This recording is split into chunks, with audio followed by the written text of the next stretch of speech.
May hapon mga kaigsunan, sa magkausapa, dalaygon ang Diyos sa tanan, na siya kagam sa tanan, siya nagabot sa langit sa yuta, sa dagat, bisan sa atong kinabuhi, siya tagayawa sa ato siyang i-honor sa kanunay, wala siya wala katayman sa may hapon kanyo tanan.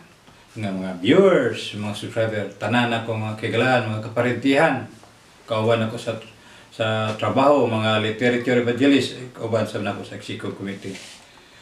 May hapon kayong tanan. Ay nasab kita opsyonan nga magatuon usab kita sa mensahe sa wala nga pulong aron sa paghatag kanato sa pagpamalandong mintas buhay pata mensahe sa alon sa ato may pagkinabuhi mga kaigsunan. Sa dipat ko mo sa unahan, sumala sa atong andan, magampo ta mga liyata sa Ginoo, mga hatag kaalam sa Ginoo. Labing kamahanan ikaw nga Diyos amahan kitasan sa kalangitan. Naghayo kami kanimo na kanimo. Matagi kami kaalam gaw sa balang Espiritu Santo nga di pinagining balang nga pulong nga maghatag ka na mo giya sa among pagkinabuhi samtang nya pamin kalibutan nga mahedor kami kanimo. Among tun-an bahin sa imong gibuhaton, bahin usab sa paghatag ka na mo obligasyon kanamo alang di kanimo. Tabangin lamang ko sa kanunay Ginoo, hatagi ko kaalam, panalangin na kining ako mensahe, panalangin ako mga viewers, subscriber, hatagi sila may panglawas, doon sila suluran problema sila kinabuhi, pisikal, espiritual o material buwan pa. Ginoo, daghang ako kanimo, hatagi kasulbaran ang tanan. Kining tanan kong hangyop salamatan sa ngalan ni Jesus. Amen.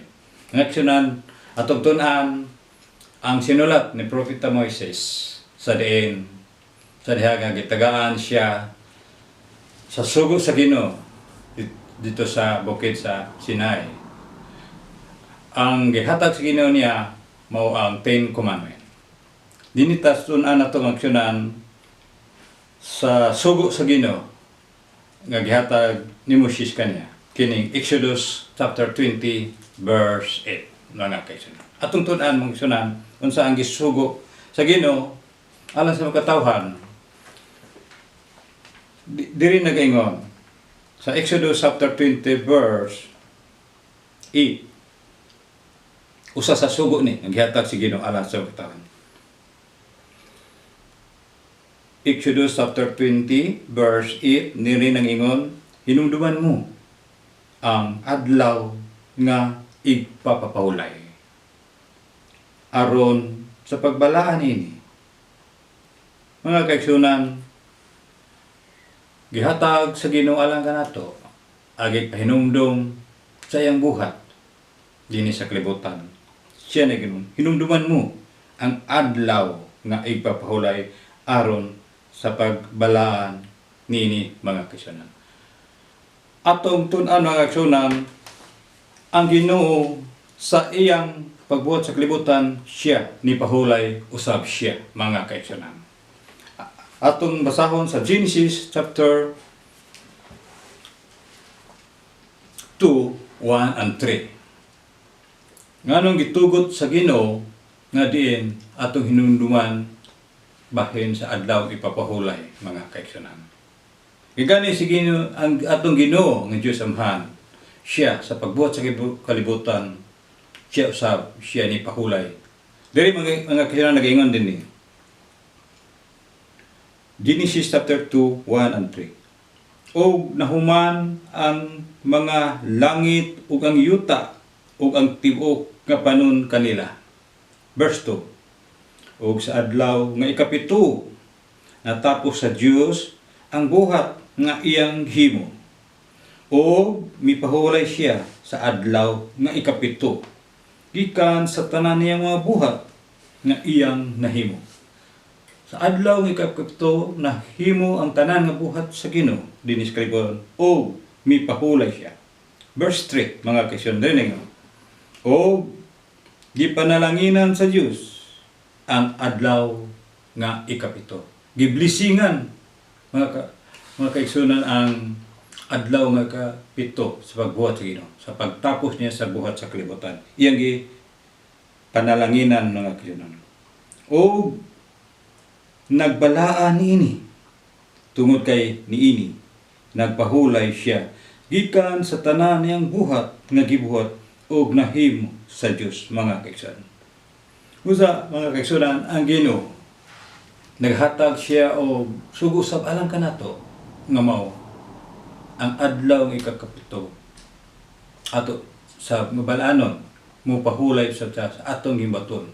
Itagaan ta sa Ginoo sing baton sa unong kadlaw, then sa ikapito kadlaw mo pahulay sa kita, mo rest kita sa atong gimbaton. Tagaan nato rest ang atong lawas, mga kaigsunan. Pahulay ta, dili nato lukpon ang tanan nga adlaw sa atong gimbaton, kundi tagaan nato pahulay sama sa gibuhat sa Ginoo ni pahulay siya, mga kaigsunan. Dinhi sa Isaias, mga kaigsunan, sa Isaias chapter 58, mga kaigsunan, naay gihatag sa Ginoo nga kondisyon alang sa makatawhan, alang kanato bahin sa adlaw ipapulay. Sinulat ni Propeta Isaias, mga kaigsunan, diri nagingon sa balang kasulatan sa Isaiah chapter 58, diri nagingon verse 13. Kung ilikay mo ang imong tiil gikan sa adlaw nga igpapahulay, ikan sa pagbuhat sa imong kalipayan, sa imong kaugalingong kalipayan, ilikay mo ang imong buhat ikan sa kalipayan. For example, kalipayan, jaga, basketball, unsa ba diya mga kahilayan mo. Gikan sa pagbuhat sa imong kalipayan, sa akong adlaw nga balan, sa akong adlaw giangkon sa Ginoo kining ikapitong adlaw, akong adlaw nga balaan, og sa pagtawag sa adlaw nga igpapahulay. Ang ikapito nga adlaw gitawag nga adlaw nga igpapahulay. Nga og sa kahimutan og sa balaan ni Yuba nga halangdon og mopasidungog ka niini. Ibo kining pasidunggan, mga kaigsunan, kining ikapito nga adlaw nga gibuhat sa Ginoo, mga kaigsunan. Dayon ta nga walay gitugon sa Ginoo, nga walay pagbuhat sa imong kaugalingon nga mga paagi ni mangita sa imong kaugalingon nga kalipayan. Mangita ka kalipayan, mga kaigsunan. For example, adto ka dito sa Bulangan, adto ka sa mga uban pa diha mga mga kahilayan, mga uban pa diha nga sa precious kinabuhi sa adlaw nga ipapahulay. Mingon na Ginoo nga kinahanglan diri nga o magasulti sa imong kaugalingon nga magsulti sa imong kaugalingon nga mga pulong nga diin nga nagaingon nga dili sa panahon sa adlaw po nga dili maayo sa pagsulti sa imong kaugalingon pulong nga mga dili uyon sa balaan nga kasulatan.